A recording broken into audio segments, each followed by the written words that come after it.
Namaste everyone. Welcome to Advaita Vedanta Satsang House. The ongoing sessions are on Bhagavad Gita, Advaita perspective offered by Bindoji. We are on chapter 3. All the replays of the earlier rooms are available in Clubhouse. If you go into the house, you can catch up on the replays. I have also shared 3 links where Bindoji has carefully constructed a repository. One on YouTube called Advaita Retold channel, and the other one is on Apple Podcast, and the third one is on Spotify. So all the links are provided in the chat. There is also a book that has been published by Artemisia, which is a collection of insights from Bindoji's earlier talks in Clubhouse. And it's published on Amazon, and the link is shared too. For housekeeping, I'm going to close the chat and hand raising when Bindoji is offering the class. And we have about half an hour after he's completed. We'll have half an hour of time for question and answers. Over to you, Bindoji. Thank you. Thank you, Prakash. Namaste and welcome all. Let me do my invocation. Om Namo Brahma Dibhyo Brahma Vidya Sampradaya Kartrabhyo Vamshi Rishibhyo Mahadbhyo Namo Gurubhyaha Shruti Smriti Purananam Alayam Karunalayam Namami Bhagavat Padam Shankaram Loka Shankaram Shankaram Shankaracharyam Keshavam Badarayanam Sutra Bhashya Kritau Vande Bhagavantau Punah Punaha Ishvaro Guru Ratmeti Murti Veda Vivagine Vyomavat Pyapta Dehaya Dakshinamurtaye Namaha Om Shri Gurubhyo Namaha. The Gita Dhyana Shlokam. Yam Brahma Varunendra Rudra Marutaha Stunnandi Divyaistavai Vedai Sangapadakrammo Parishadaihi Gayandiyam Samagaham Dhyanavastita Tadgatena Manasa Pashyandiyam Yogino Yasyandam na Vidussura Suragana Devaya Tasmai Namaha Devaya Tasmai Namaha Devaya Tasmai Namaha.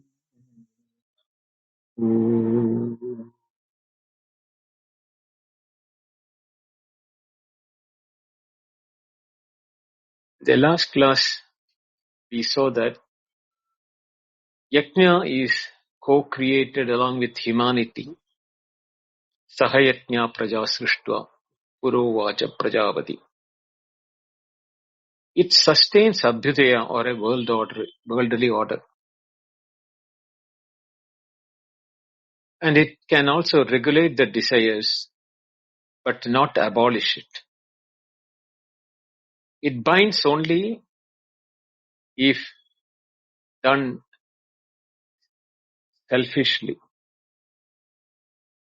And when it is not done in selfish manner, it can prepare for the eligibility towards jnana, but can never substitute for jnana. Therefore, Shankaracharya in a single sentence says here, Yajna sustains the world, but knowledge alone transcends it. So I said yesterday, the word Yajna needs to be understood in modern context. Shankaracharya, when he wrote the commentary, it was a period where the Vaidika system was very much in vogue and followed by people. It is not that today the word meaning is changing, but we will have to see it in a new context in the sense we are no more in a Vaidika Marga Parata. That is, Veda is not describing the prescriptions for do's and don'ts. It has been replaced by constitutions, social norms, and family relational norms, etc. Family values. So how do we redefine yajna without losing the intent with which Krishna has told the same meaning? That is very important, because otherwise studying this of no use to us, because it's only that which can be done as a Vedic period. How can we follow that today? For that, let us look at the word yajna by itself. What is the word yajna? Where does it come from? A bit of Sanskrit background with which I will explain it.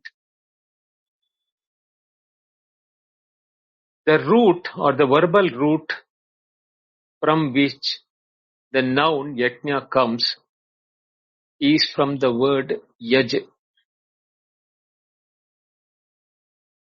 Yaj means in English to worship, to offer, to sacrifice, to venerate, etc. And it belongs to Bhuadigana, which means it carries a fundamental sense of sacred exchange between the individual and the cosmic order, which is the same even today. The cosmic order has not changed. So the word yaj, yaji, plus nang, that is coming from a Paninian axiom 3-3-90. And when that both of them are, the suffix is added to the root, verbal root yaj, you get a verbal derivative noun called yajna. It denotes an act or that which is performed in the form of worship or offering. Doesn't say to whom. So worship and offering is the meaning which we have to look today.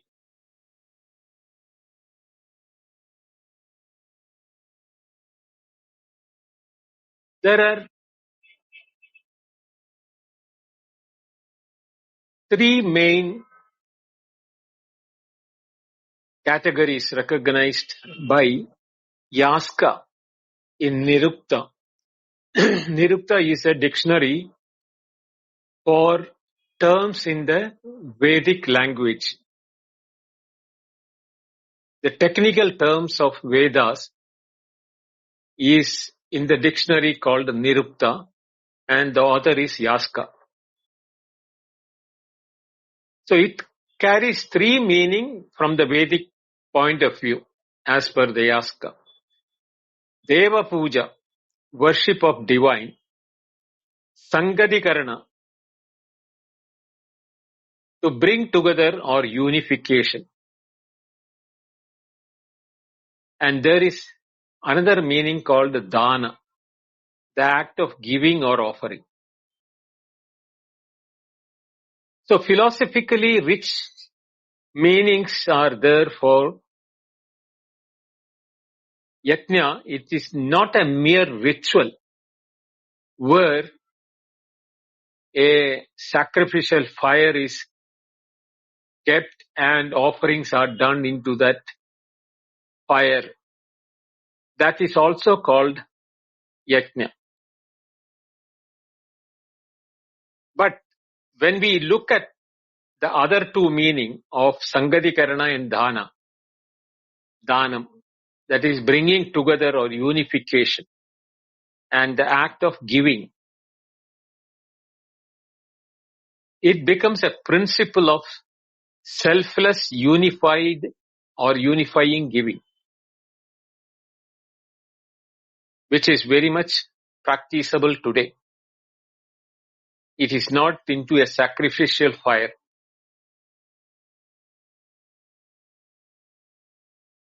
The Bhagavad Gita, therefore, radically internalizes and universalizes this Vedic concept of yajna, and it appears across in 15 verses throughout the Gita, multiple chapters.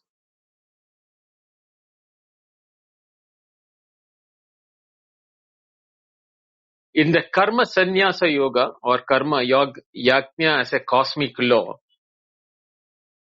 this is the most foundational treatment where Sri Krishna introduces yajna in the 3rd chapter, the very axis of cosmic and social order. In the 3.9, 9th verse, which we said that Yajnartat karmano anyatra lokoyam karma bandhanaha. All actions other than that done as yajna binds the world. Therefore, Arjuna, perform actions as yajna, free from attachment. This is the first place where it is appearing. So what Krishna has said about yajna is that performance of actions, Arjuna is not sitting in a Havan Kund or yajna where the sacrificial fire is lit, and Krishna is not asking him to do that. He is in the middle of both the warring factions. So at that time, when Krishna says, all actions other than that done without the yajna spirit will bind one into the world of samsara. Therefore, all actions should be performed as yajna, and that can be done only when there is free from attachment. Then verses 10 to 16 describes the cycle of Prajapati. Evam pravartitam chakram. The wheel of yajna. That is, the Creator established yajna as a mutual sustaining principle between humans and the divine. Here is where we have to understand the word divine used in Gita do not necessarily indicate a heavenly God or a invisible divinity which we are not able to understand. Because mutual sustaining principle is the catchword there. So when we can understand that mutual sustaining principle between us and what is sustaining us, the nature itself. And divinity is in the nature. From Akasha, Vayu, Agni, Apaha, Prithvi, Aushadhi, all of them. Everything what we have studied in the Taittiriya, the order of creation. The space was created, from space came the air, from air came the fire, from fire came water, water came the earth, from earth came the plants and herbs, medicinal values, and that how nourishes us. So that nourishment sustains us. Not only that, each of those what we consume as food, which Krishna will be talking later in the Bhagavad Gita, reciprocally nourishes our organs.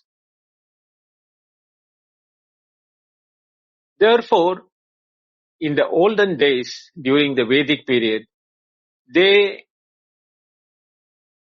devoted each of the sense organs to different devata, means the divine forms.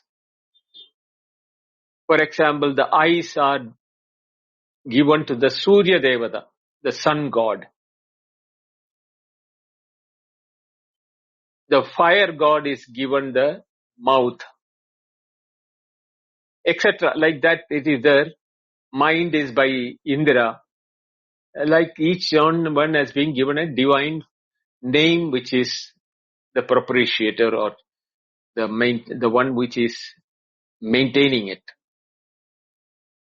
So therefore the wheel of yajna or the chakram or the cycle of sustenance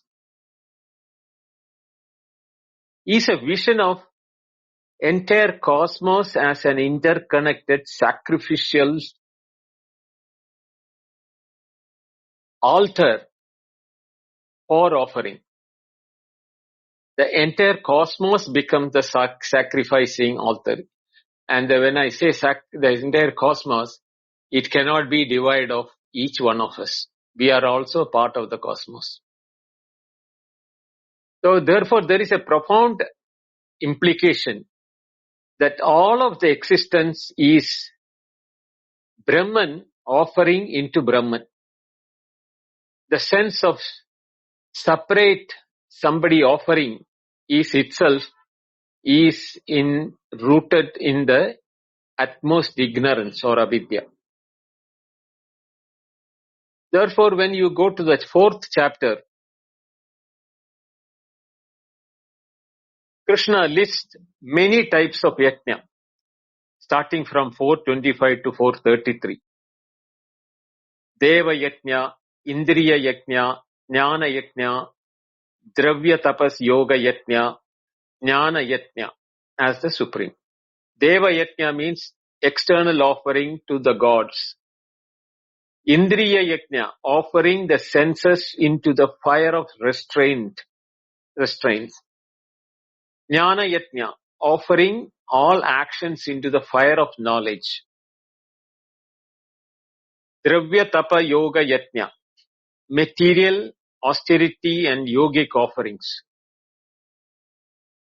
And in the 43rd verse, he said, Jnana yajna as the supreme, the yajna of knowledge is superior to all material of yajnas.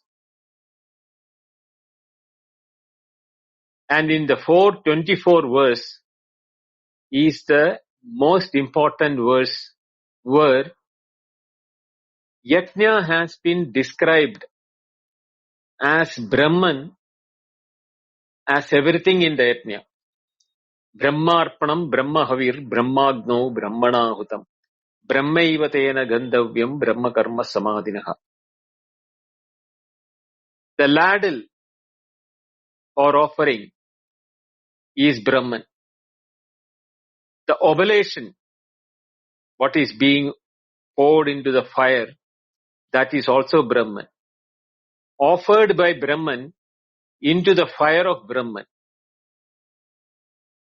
Therefore, Brahman alone is to be reached by one who sees Brahman in all actions. This is the verbal meaning of that verse. And for every Advaitin, this verse is the complete dissolution of the triadic structure of offerer, offering and the fire. There are no separation from them. Into one non-dual Brahman. This is the Advaitic Sara of Yajna.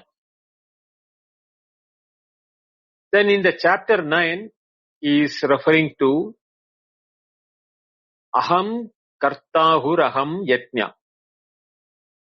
I am the worshipper and I am the worshipped. Even if you go through the devotional route, the act of worship are non-different again. The worshipper, worshipped and the act of worship. same as that of Brahmarpanam. In the chapter 17, where the gunas are being discussed, the three gunas and yajna, verses 11 to 13 classifies yajna into three gunas. Swatika, performed without desire, as a duty. Vidhi drishta. Then there is a rajasic, performed for reward and ostentation. Then there is the third, which is called the tamasic, performed without faith, without proper observance of rules and regulation. In this, among the three, only Sattvic Yajna purifies the Andakarna, the inner instrument, making it a tool for knowledge, jnana. Therefore, from the Advaita vision, Vedanta vision of Yajna, in the Gita Bhashya, he says that Yajna at the primary level belongs to the Karnaganda, the path of action and purification. The ultimate purpose of that is Chitta Shuddhi, for purification of the mind, which alone makes one fit for Jnana Nishta, the abidance in knowledge. But the highest Yajna is the Brahma Yajna, the constant recognition that all this is Brahman, Sarvam Khalu Brahma. The offerer, the offering, the fire, everything is Brahman. Shankaracharya emphasizes this in his commentary of 424, where this verse which I chanted now, Brahmarpanam Brahmahavi, as the Brahman as the sole reality, underlying the entire act of sacrifice. Ultimately, for a jnanin, all of life becomes a yajna, aham brahmasmi. Every breath is an offering of an apparent individual back into the infinite. In the Advaitic understanding, yajna is the cosmos recognizing itself, or the self realizing the self. The same one appearing as many, offering the many back into one. So every act, not by our organs of action. Krishna will tell that Swapan, Sachan, Jigran, everything that is that eating, sleeping, smelling, breathing, everything is an offering into that self, which is the self of all, which is everything. Sarvam Brahmaiva Hamasmi. All is indeed nothing but Brahman. That is why the word yajna has such an important meaning in Advaita. But those who do not understand Advaita, they belong to the Triguna yajnas of Sattvika, Rajasic, Tamasic type of thing. For them, the offerer, the offering, and the act of offered, what is being offered, are all separate and different. They will never be able to see the unity in the diversity. And as long as you have the diversity or multiplicity, you are not free from the fear of otherness. So being said that, we will move to the next verse. That is verse number 11. Devan bhavayatanena te deva bhavayanduvaha parasparam bhavayanda shreya paramavapsyasam. Here there is a word which is hidden in today's meaning, in the today's context. A cooperative endeavor. between the divine and the individual. Let us see how it is unfolding. Anena devan bhavayataha. Nourish the gods by this sacrifice. Anena means yajnena. With this sacrifice, nourish, or by offering it to gods, they are nourishing. So when I say God, don't mentally imagine somebody sitting up in the clouds in the sky. The divinity is the cosmic order itself. Right in your breath onwards, everything. So if you are taking a breath and leaving the breath, you are nourishing the God in that process.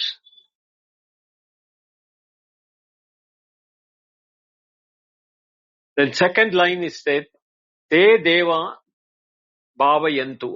Let those who have been nourished now, gods who are nourished, nourish you in return. The reciprocal benediction. That is why I said it's a cooperative endeavor. You scratch my back, I scratch your back. We talk that as a very simple thing. Only when you know that the itch on your back is in such a place that you can't reach your hand there, you need something to assist. Even it can be a pencil or a spool or a scale or something with which you can reach up to that. That is a God in the form of a pen or a pencil or a scale. Because that is helping you to accomplish your goal. Just that's a simple action. But think that somebody else is helping you. And that person, when he needs, you help him.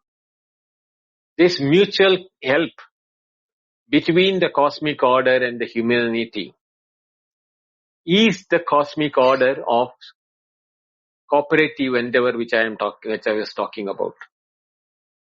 Parasparam bhavayanda, mutually nourishing one another. Paramam shreyas avapsyata. You shall attain the supreme good, culminating promise. So, it is one alone cannot suffice. When you become the one which is selfish interest without propitiating the cosmic order, you are not part of the cooperative endeavor. So that will not nourish you because you are not bringing it into the cycle of nourishment to all.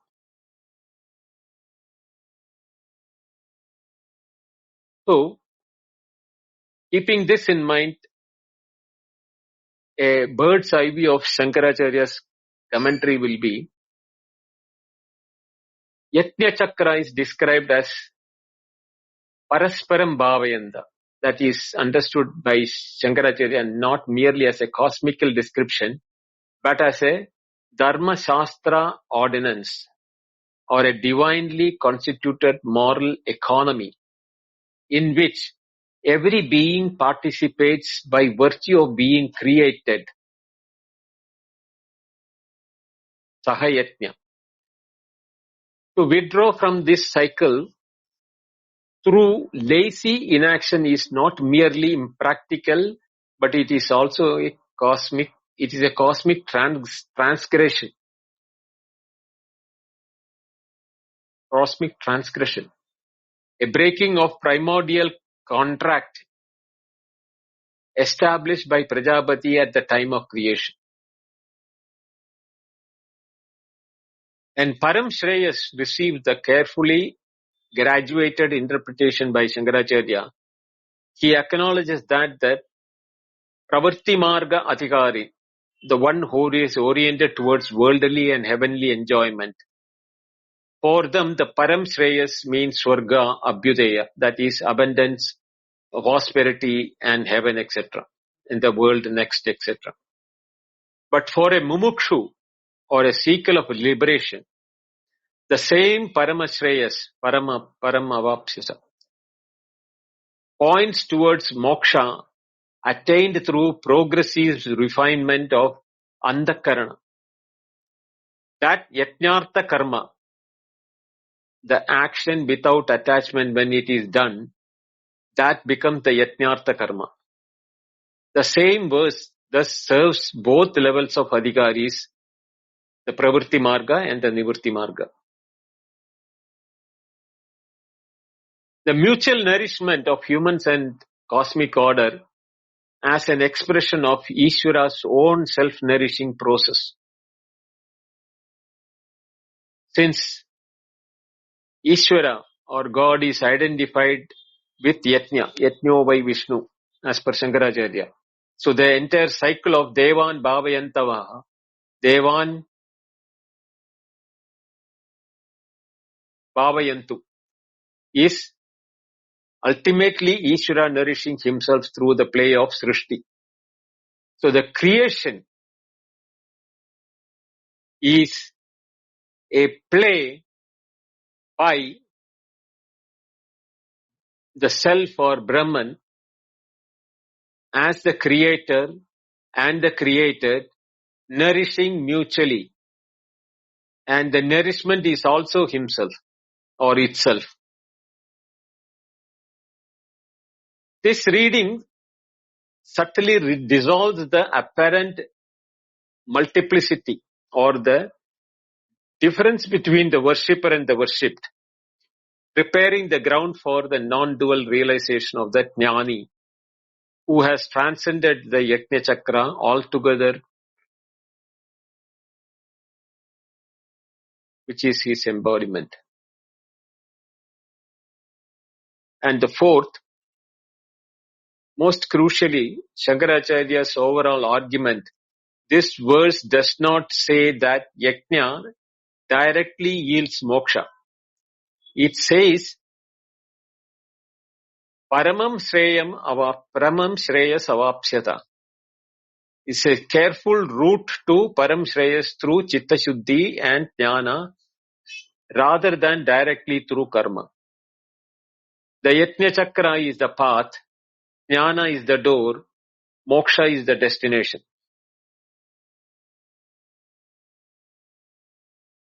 So keeping the sentences of the Bhashya, Devan Indriyan Bhavayataha Vardhayataha Anena Yajnena. By this Yajna, nourish or increase the gods such as Indra, etc. Deva here are functional cosmic powers, not ultimate reality. Bhavayataha, Arthava, Bhavayata, Vardayata means sustain, empower and keep operative. Thus, Yajna is not flattery to the divine or flattery of gods, but it is a maintenance of the cosmic functions itself. Te deva bhavayandu apyayandu vrishti yadina ya va yushman. May those gods in turn nourish you, sustain you by rain and the like, etc. So this reciprocity, not grace from God, this is a reciprocal nourishment done by the cosmic order. Rain, food, life support, etc. are effects within Prakriti, in the nature. But they are mediated by invisible gods, therefore they are called devas, as cosmic offices.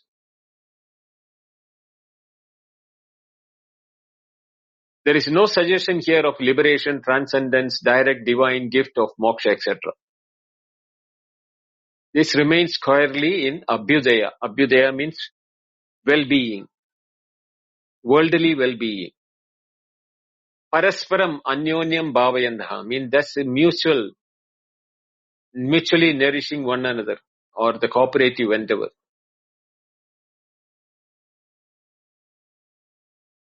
Devas nourish humans, humans nourish devas.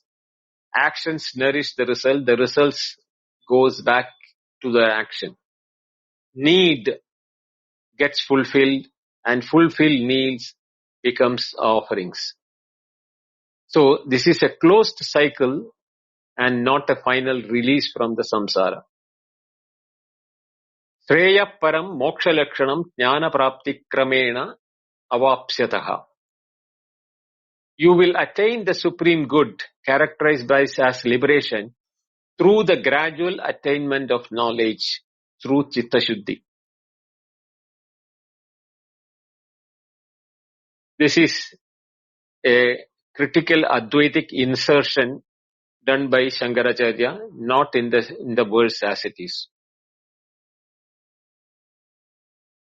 Shankaracharya doesn't say that yajna directly gives moksha, or the verse says moksha. He says that yajna sustains the order, and therefore the order purifies the mind, and purified mind enables knowledge, but knowledge alone can give moksha. Jnana prapti kramena, that is the word used by him. Moksha is immediate with respect to karma, immediate with respect to knowledge. Swargam va param shreha avapsyataha. Whether you will attain heaven or supreme good, it depends upon what is your intent with which you do the mutual nourishment. So Shankaracharya here gives a lower reading explicitly. Kamya karma aspirant is the one who are in the pravritti marga. For them the shreyas is swarga. For those who are in the jnana marga, nivritti marga, they are vivekis. So for them the shreyas is moksha. So the teaching here in 3.11 is yajna sustains cosmic reciprocity. Cosmic reciprocity sustains worldly life. Worldly order purifies the mind. Purification enables knowledge to mature, and knowledge alone yields a moksha.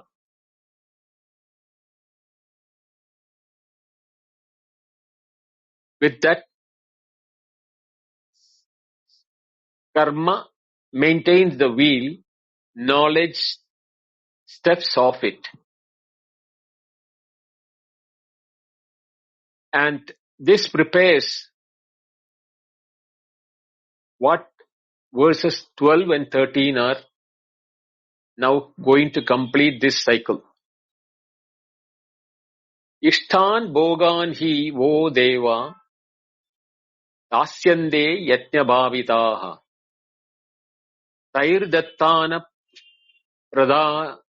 pradayebhyo yo bhunkte stena eva saha. Now here is a beautiful twist to the yajna aspect of it. Yajna bhavitaha deva hi vaha ishtan bhogan dasyate. For the gods, nourished by the sacrifice, will indeed give you your desired enjoyment. The second line says, Ye taihi dattan bhogan ebhyaha apradaya bhunkte saha stena eva. But he who enjoys those enjoyments given by the gods without offering back to the gods, he is nothing but a thief. Stena. He says stena. He is being nourished by the gods by the by the nature. But he doesn't want to give anything back to the nature. So he is stealing from the cycle of nourishment between the gods and the creation.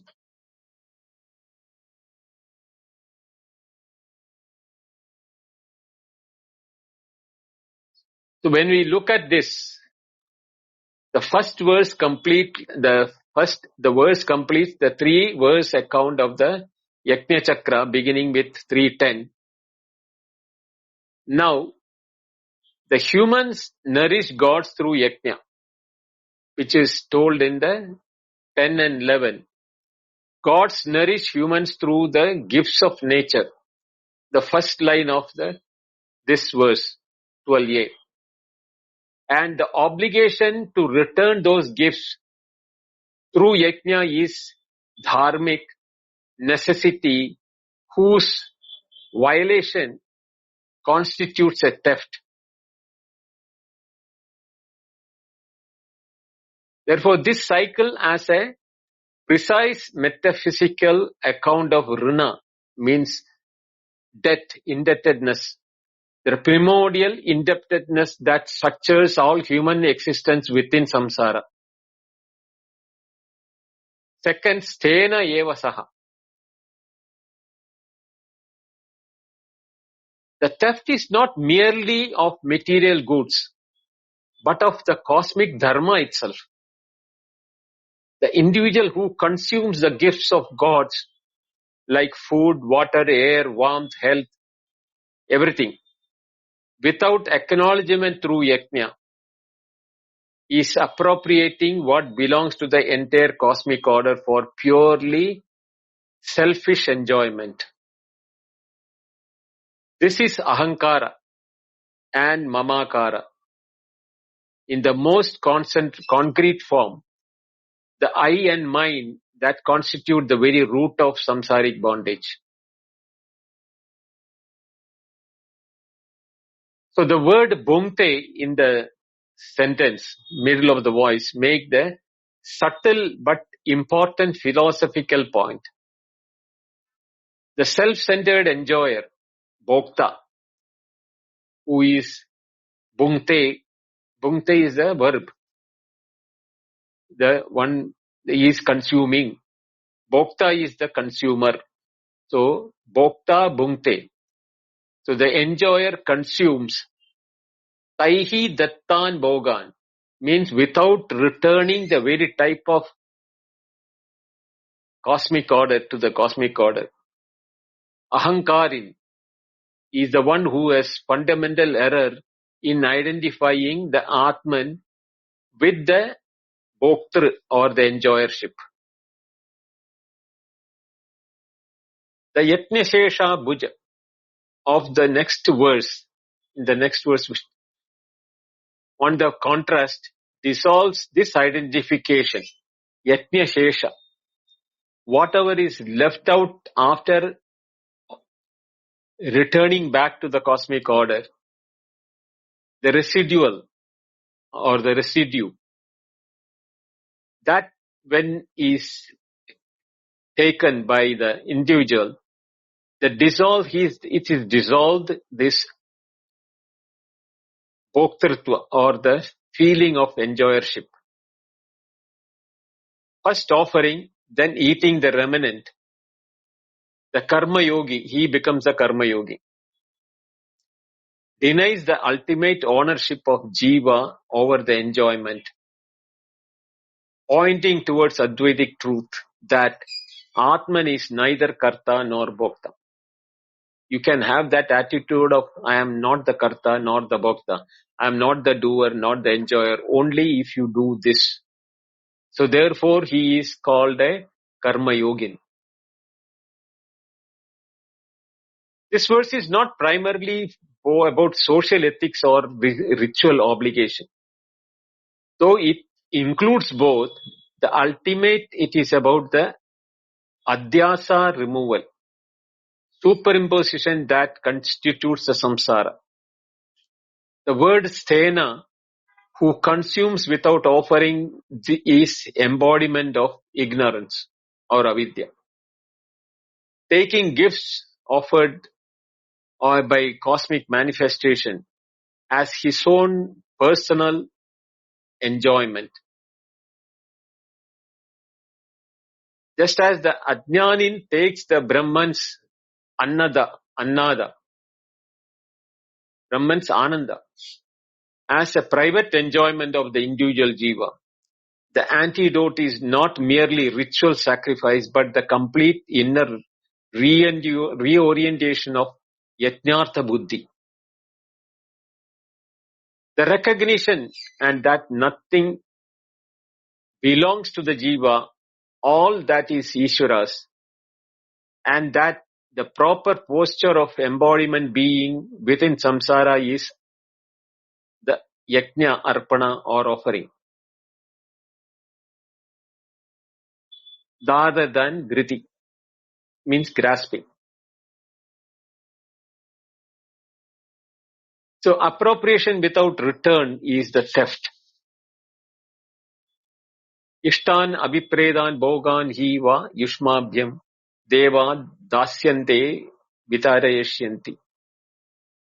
The gods will indeed give you the desired enjoyments, the intended objects of pleasure, when he is saying that includes Sri Pashu Putra Adin, like wife, cattle, children, etc. Yajna bhavita yajnehi bhavita te toshita ityartha. The gods being nourished by yajna, enlarged, satisfied by the sacrifices, is the one who is returning back them.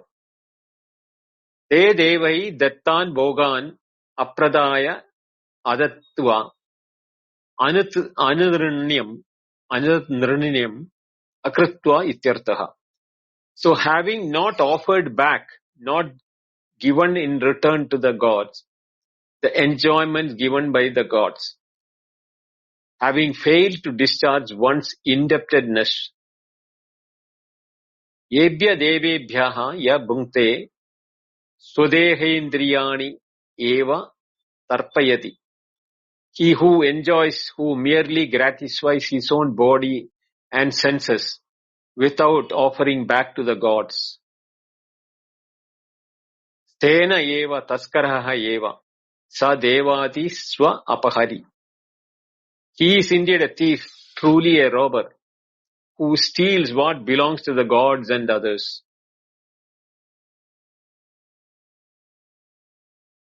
Because cosmic order is sustained by reciprocity, that cooperative endeavor. Unilateral enjoyment disrupts that order. Disruption reinforces ego, and ego sustains the samsara. So, all prosperity flows through cosmic order. The cosmic order requires mutual sacrifice or reciprocal sacrifice.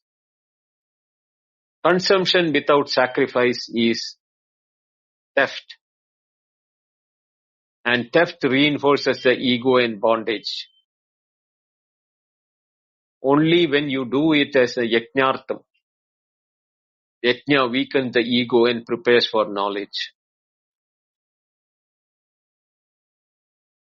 Punaha, again, yajnashishtaasinas sando muchyande sarvahilbishaihi bunjade te tvagham papa ye pachanti atmakaranat.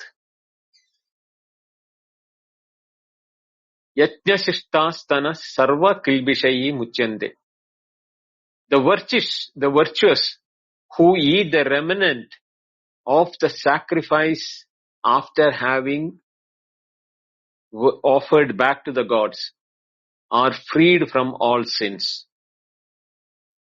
Ye atmakaranat pachanti te papam akam eva bunjate. But those who cook for themselves alone, the sinful, eat nothing but sin. The contrast in the first line and the second line is total. One is as per the design of the cosmic order, The second one is a thief who is stealing from the cosmic order. Therefore, he is bound by the ego and the sufferings of samsara.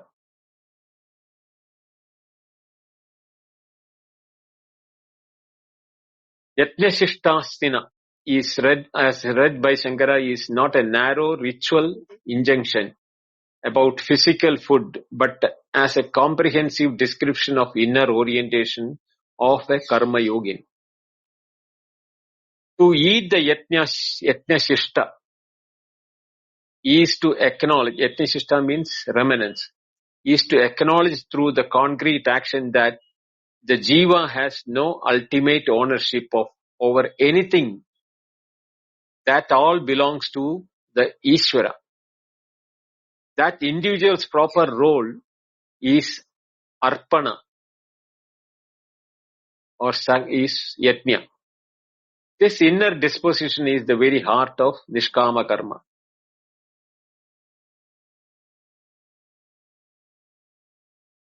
Sarva kilbihi muchande points towards the mechanism by which karma yoga operates as a purificatory path.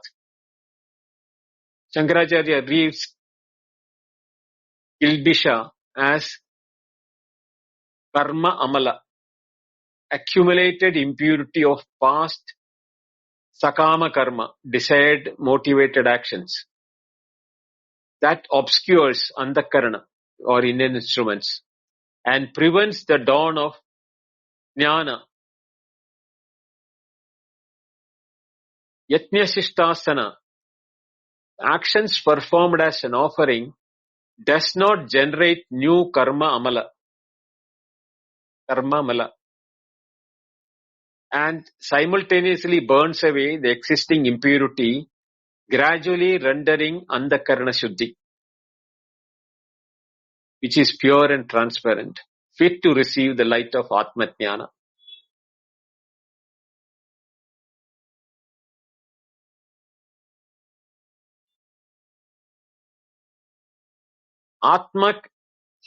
Atma-karanat pachanti.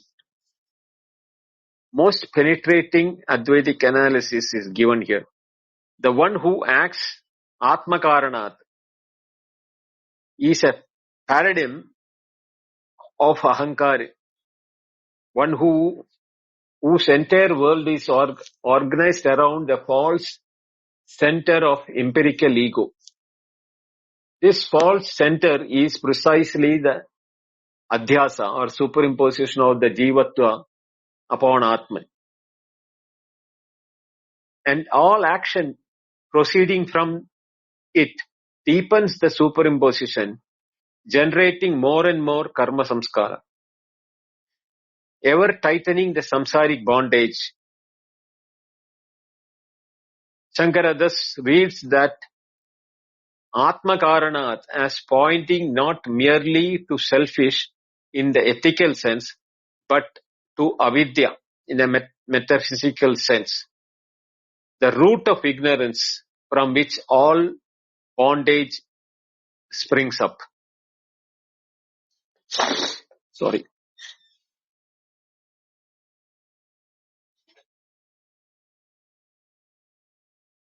The phrase agham eva bhunjate is an expression of karma bala niyama,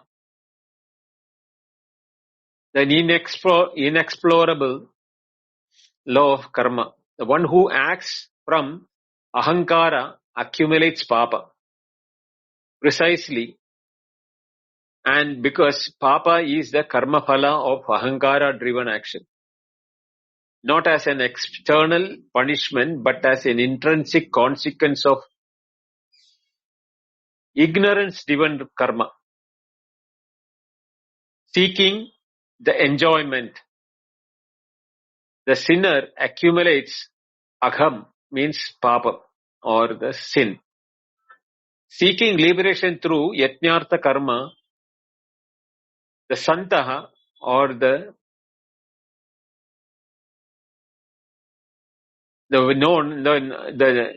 jnani attains kilbisha mukti.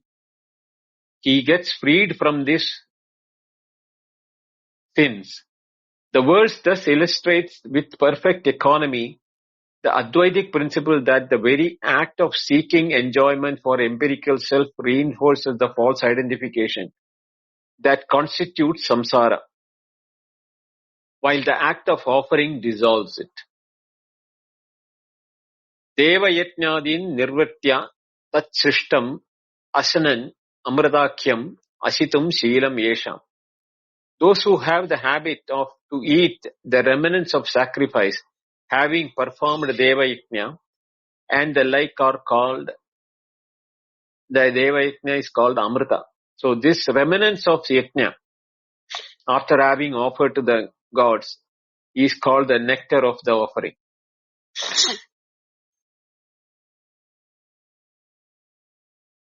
E yajna shistasinaha santaha muchande sarva kilbishai sarva papai. So those who are eaters of the sacrificial remnants are freed from all sins and all demerits. Chulyadi panjasuna kritaihi prasada krita simsadi janitaischa anyaihi. Freed from sins caused by the 5 unavoidable forms of violence, such as the hearth and the other forms of harms arising from inadvertence. What are the panchashuna? Grinding stone, water vessel, hearth, broom, mortar. These are called the panchashuna. Living causes subtle harm. Mere existence entitles violence, whereas yajna counterbalance the inevitable injury. Tetu atman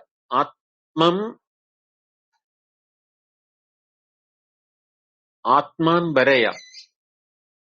Those who are self-nourishers.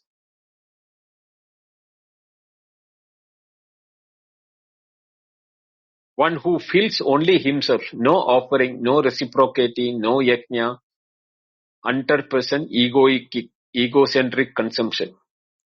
Vunjade tu akam papam swayampi api papaha.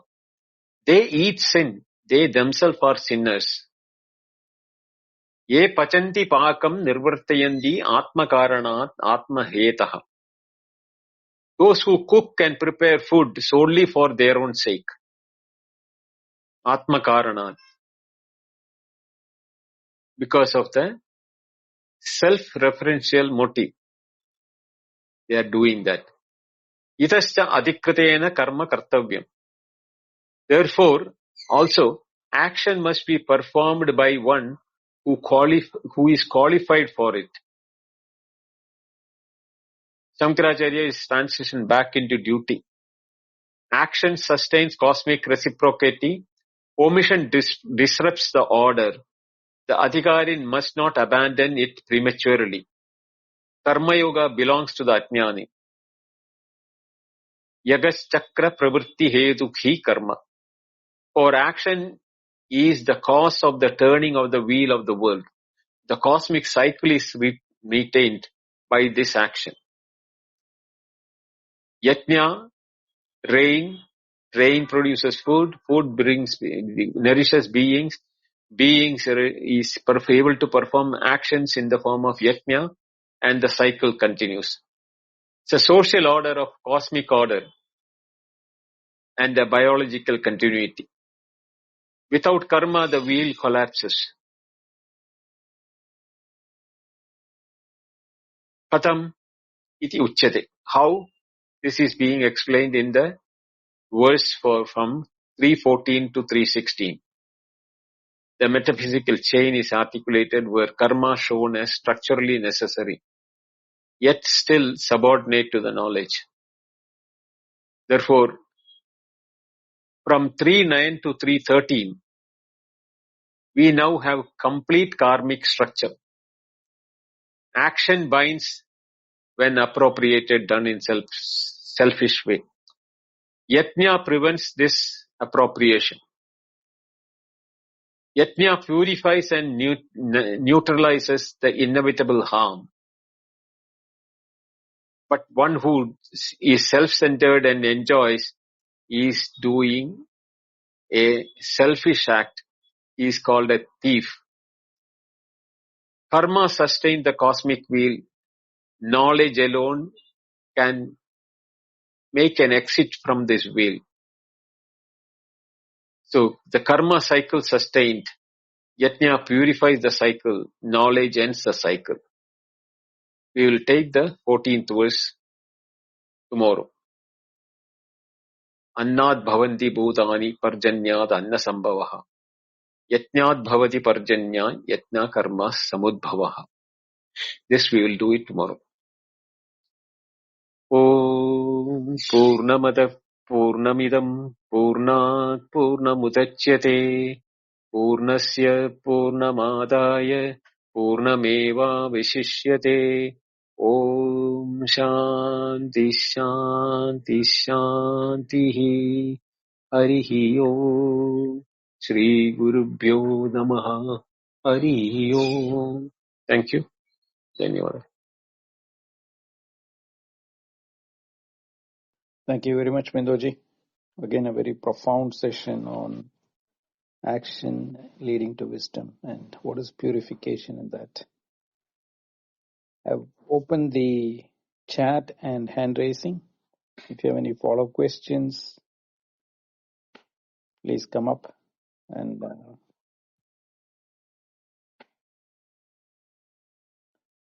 Namaste, Srinivas. Namaste Prakash ji, Namaste Bindu ji.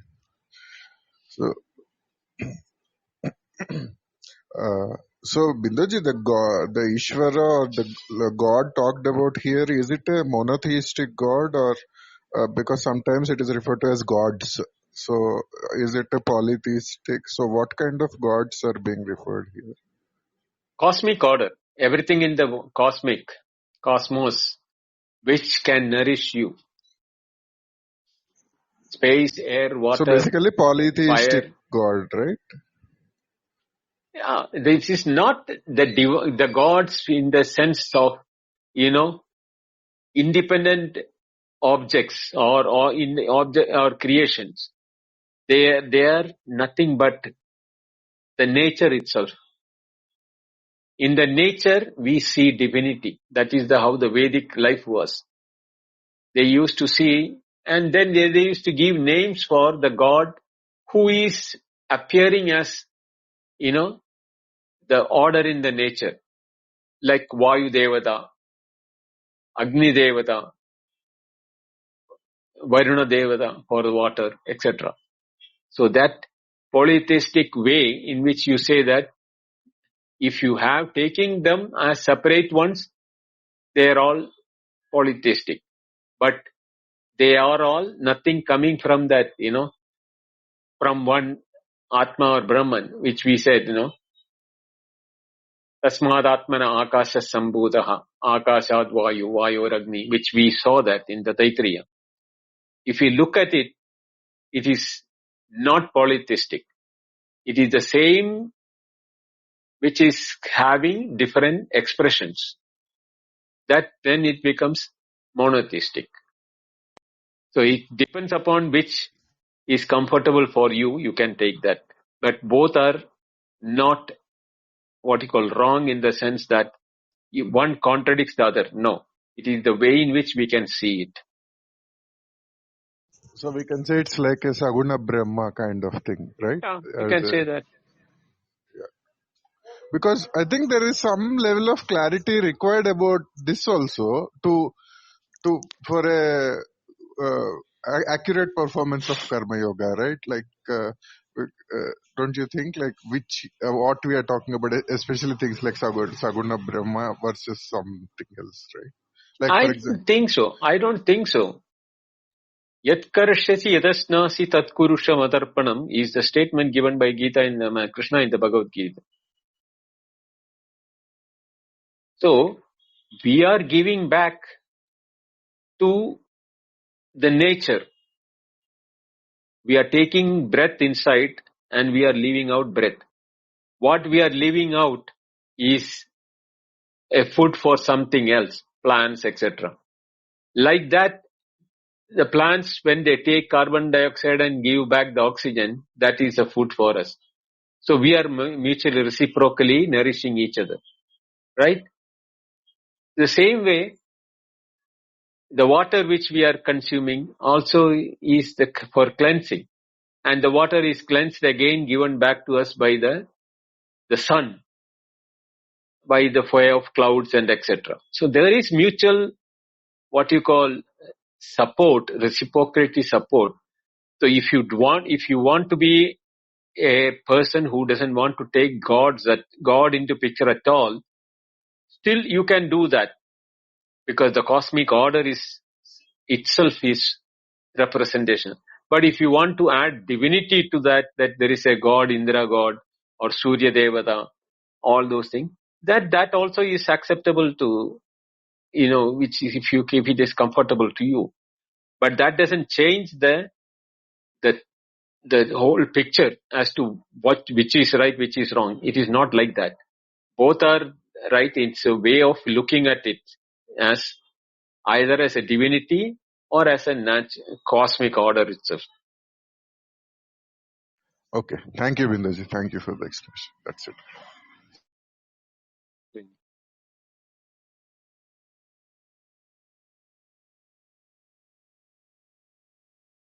Namaste, SK. Yeah, hi Bindoji, hi Right. everybody. So Bindoji, but to call it as illusion, right? Like, or Sat Sat, and at the same time call it divinity, wouldn't that be like contradictory, Bindoji? Like, How can it be?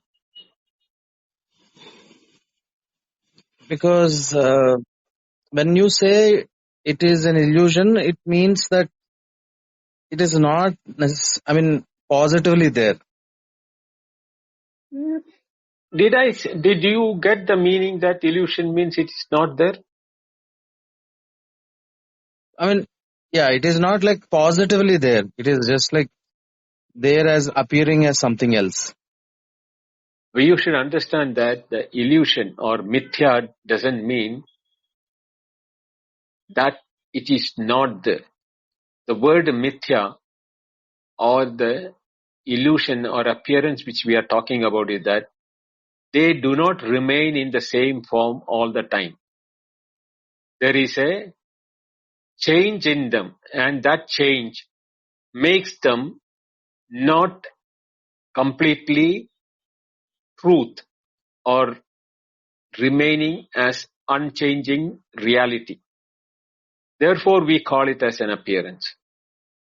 What is not changing, whenever all changes are being observed, that is the only one which is unchanging, which is the consciousness or awareness, which we call it as Atma or Brahman. Whatever appears with the names and forms, that is what we call it as mithya or appearance. The pot is not a reality, but will you call pot as a reality? I will say it is not pot, it is nothing but mud. Or the ornaments are not gold. You are not ornaments, but they are gold.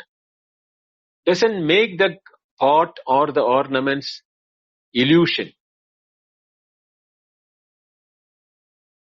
Okay. Got it. But when it comes to divine, that becomes like, so the divine has to be, much bigger. It cannot be just like temporary, right? Like once we say it is divine, and if you say then that it is temporary, then it is also transitive. Then Yes, that is true. The reason why, because it is there only when you see the duality, multiplicity. And when the empirical nature is being experienced, In that empirical appearance, you can have divinity, you have cosmic order, you have the individuality, the enjoyer, the doer, the enjoyer, all of them are in that one.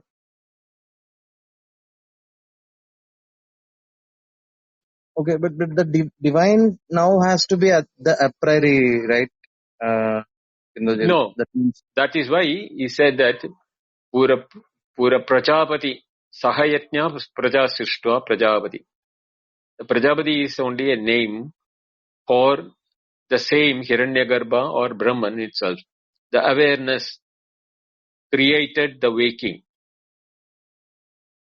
And the waking, you have the empirical world, you and the entire experiences of the waker. So everything in the waking is creation from that one awareness where you became the waker and the whole world became the objects for the you. And in that world, you have the cosmic order of sun, moon, cosmos, everything, atoms, everything which you call name it. All of them are depending upon the names and forms. But when we are looking at it as where do they all being experienced?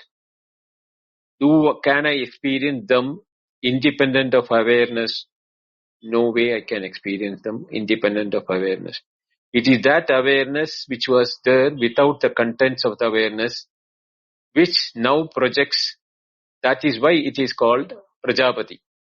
Prajapati means one who has created the Praja. Praja means the empirical world. So one who has created the empirical world is the consciousness. And everything in the consciousness appearing with the name and form is the empirical nature of the world order.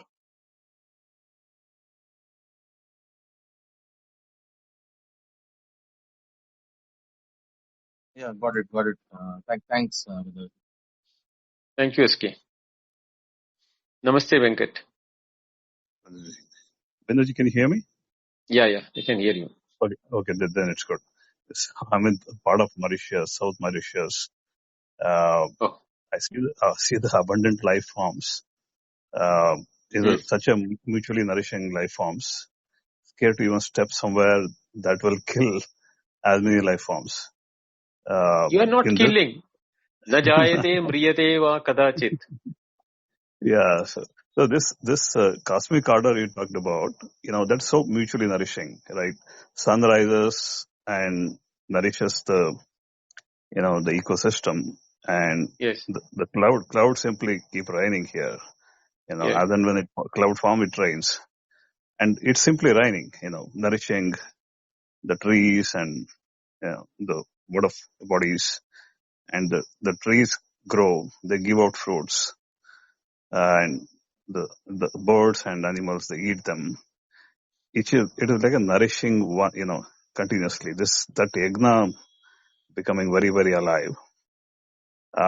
This cosmic order is a cosmic order, yagna, and that cosmic order is also called Sanatana Dharma.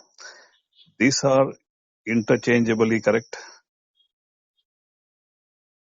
Sanatana Dharma and Yajna, they are all connected in the sense that Yeah. they are connected, but you cannot say one is subset of another one. Okay. The cosmic balance is Sanatana Dharma. Yes, and the cosmic order balance is Dharma, Sanatana Dharma. That will be better. Then the cosmic order is maintained by Yajna. Maintained by Yajna. Okay, so this is very nice. So is humans relevant to this at all, Bindoji? Because we are more damaging. That is why we should understand that we are like the spoke in the wheel. We are part of the whole. The wheel is not complete without human beings or the creation of life in this world, right? Because we seem to have we cannot spoiled everything. We should not separate ourselves. The one It who has a treats himself as separate, as hmm. I and mine, he will not be doing yajna when he is not acknowledging that he is part of the cosmic order. That was the case before, dominating this whole ecosystem, damaging almost anything, everything coming in the way. Right.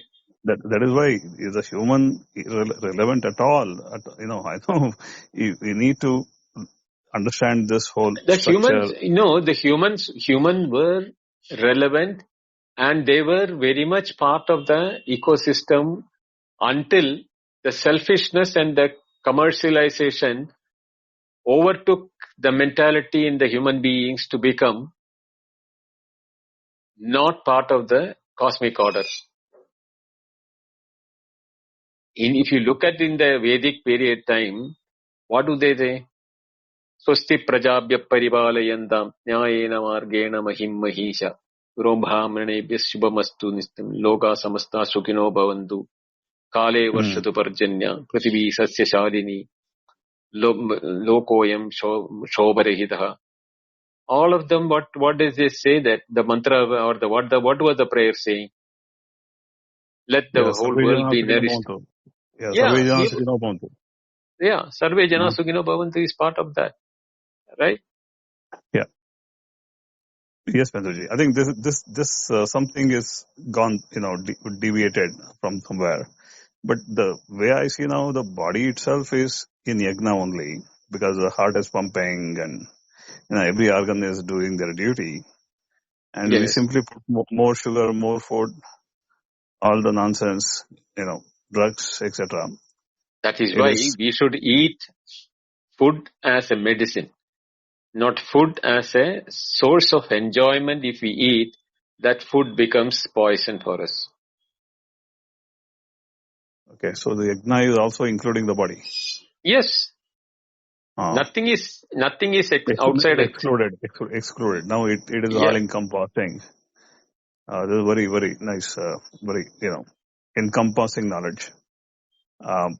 Now, this whole alignment itself, that in the as sacrifice, as selfless service, now takes away any future karmic impression getting formed because there is no doership in the whole process. That means future karma is not created.